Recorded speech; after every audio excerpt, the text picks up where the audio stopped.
Hello, you malty, majestic, moral maltsters. There you go.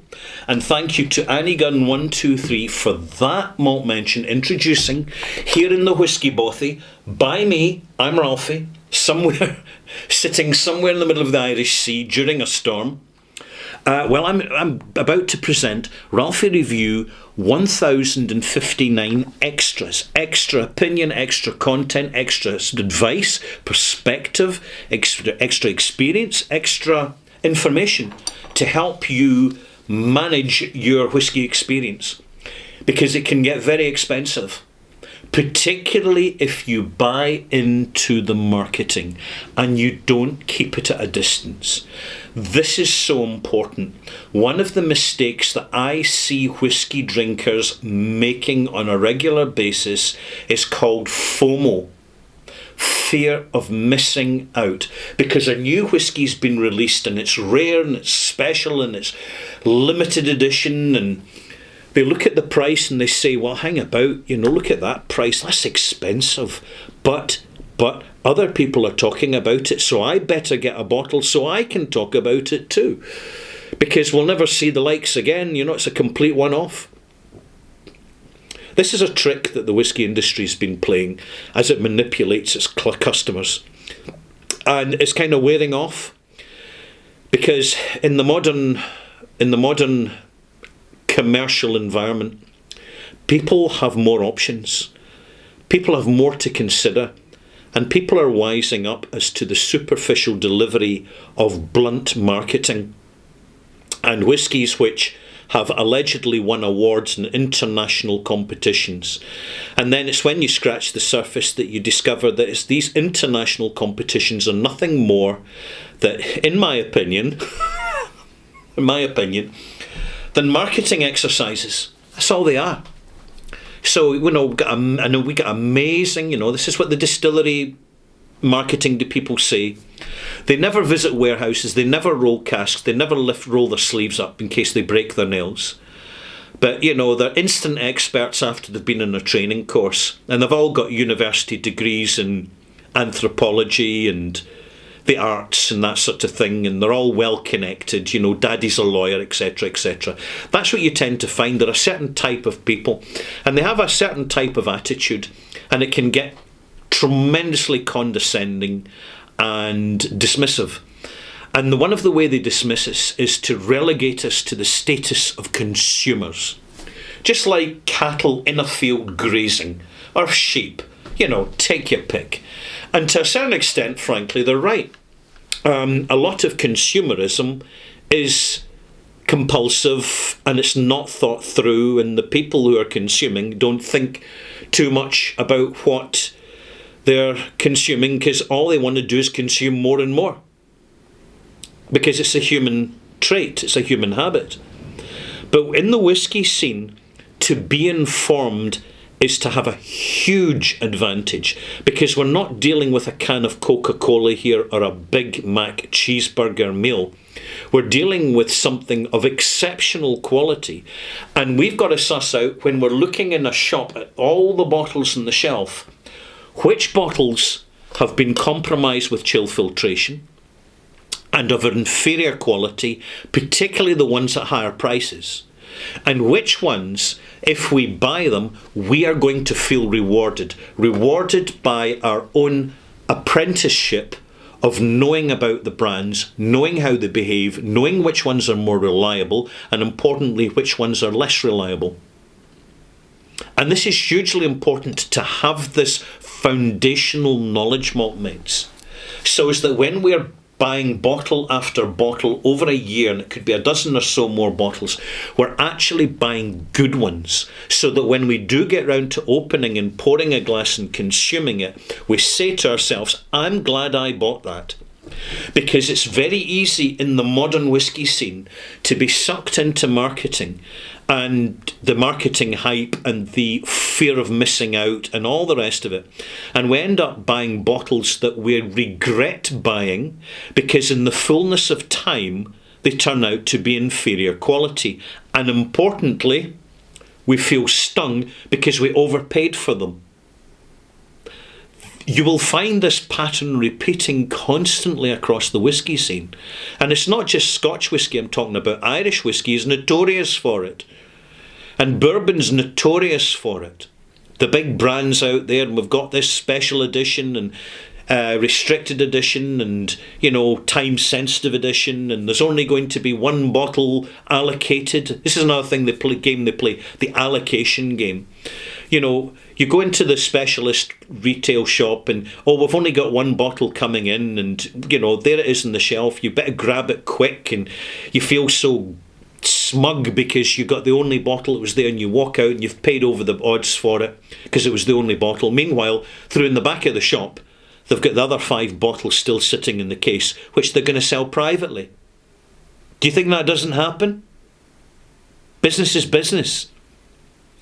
And in fairness, this happens more in the US than it does in the UK. In fairness to the UK retailers. But can you imagine the temptation when your consignment of Springbank comes in?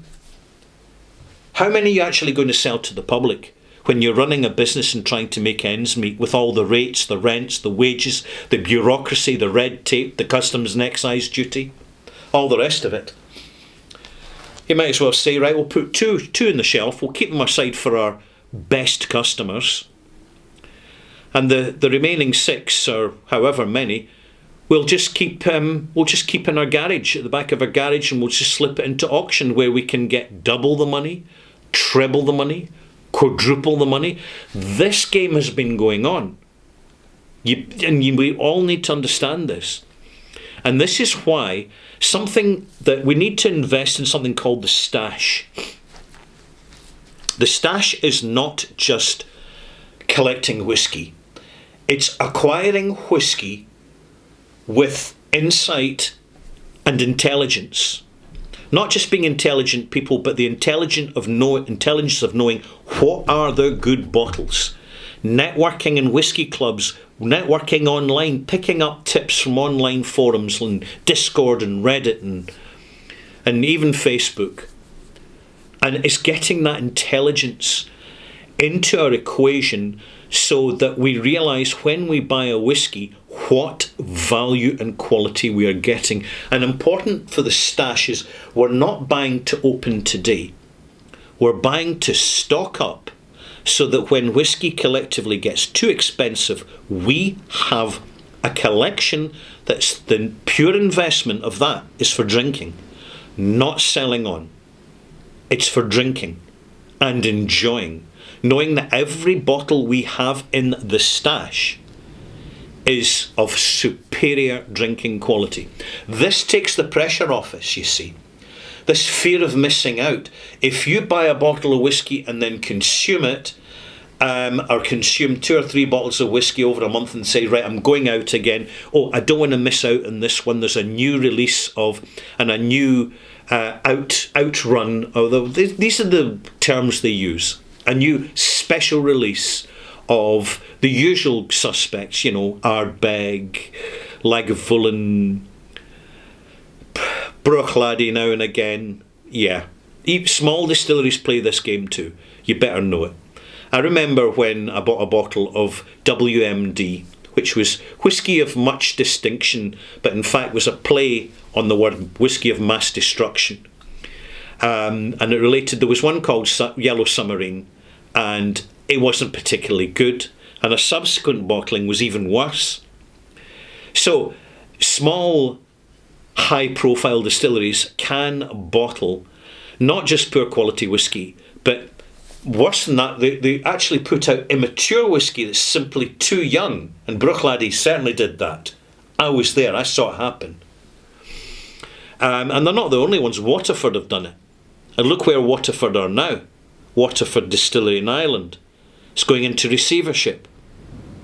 Let's see what happens there. Because you don't know what to believe. See the official propaganda coming from the industry.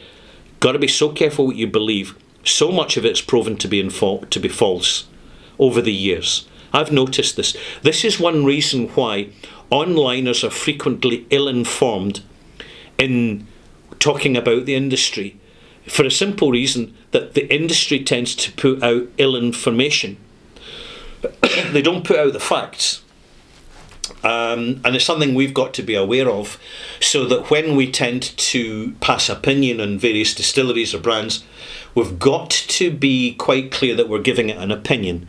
We're not regurgitating facts, because facts can be absolute fiction, and we can end up ill-informed as a result of the industry deliberately ill-informing the consumer, and as they call him, the consumer. It's a shabby game to play, but it gets played. I've just got a glass here, by the way. Can you see the Scotch mist in that? Isn't it fabulous? Isn't that fantastic? Real Scotch mist. This is properly unchill filtered. I bought this at auction as a treat for myself, for my stash. The price was right. The quality was right. I checked up reviews. Wasn't available in the shops anymore, but it popped up at auction. I got it cheaper than the original retail price. You're going to see more of that in the auctions soon. That should be incentive for more businesses to expand into auctions, particularly the specialist retailers.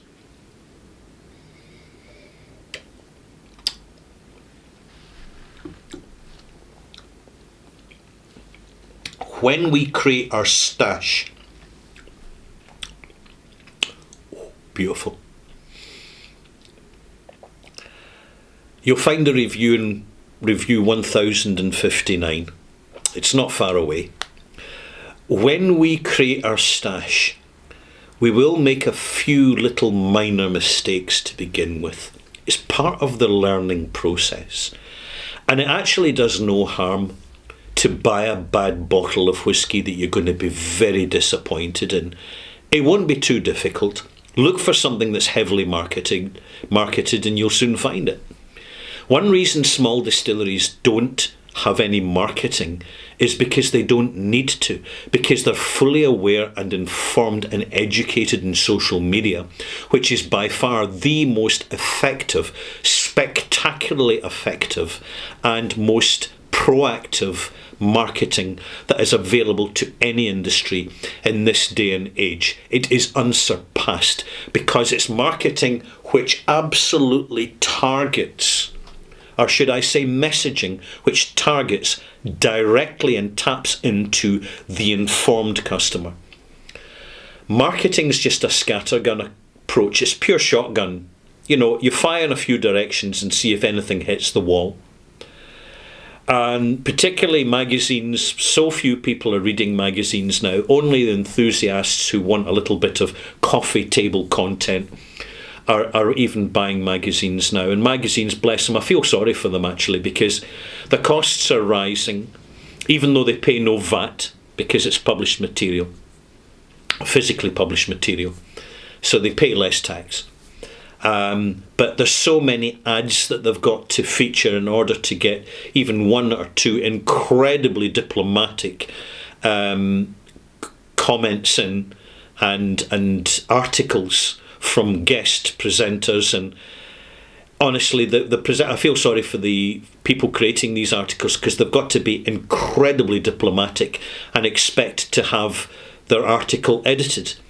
And when they don't, when they're at all controversial, the first impact is that the whisky industry take umbrage and start to threaten to withdraw advertising. And that further diminishes the value of the whisky magazines.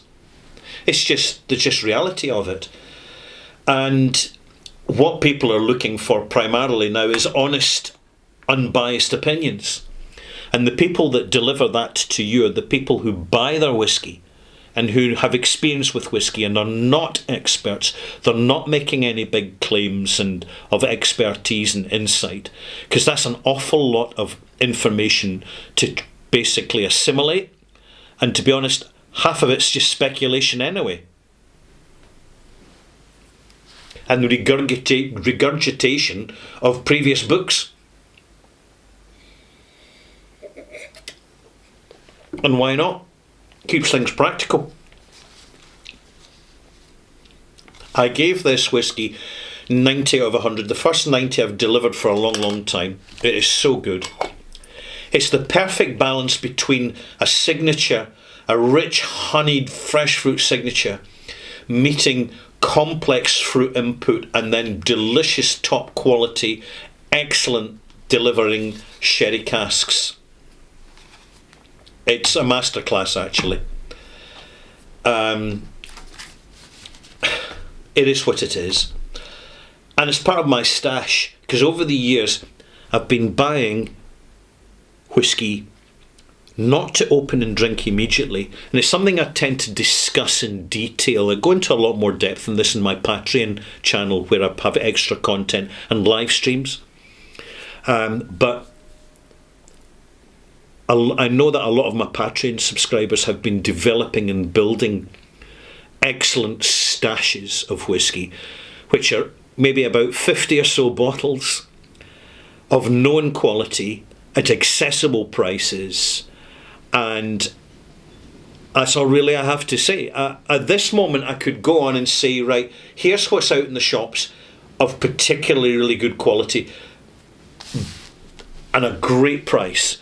But to be honest, I leave that really for my Patreon subscribers, because they do endorse my content, and they do provide for my budget, significantly to my budget, to buy the whiskies that I review. And that's really all I have to say. If you haven't got a stash, prepare a stash. You only need a dozen bottles. There's no rush. There's no pressure. Ignore the FOMO. Ignore the hype. Ignore the marketing. Just listen in. Keep an ear out. What's the genuine quality at affordable prices? And then you buy a bottle and you put it in the cupboard away from sunlight, and you just sit on it for a year, 2 years, 10 years, 20 years. It doesn't matter, because eventually when you open that bottle, malt mates, you're going to get rewarded, because you personally controlled the investment in your collection and your stash. And that's the way it works. See you soon for my Whiskey for the Year video.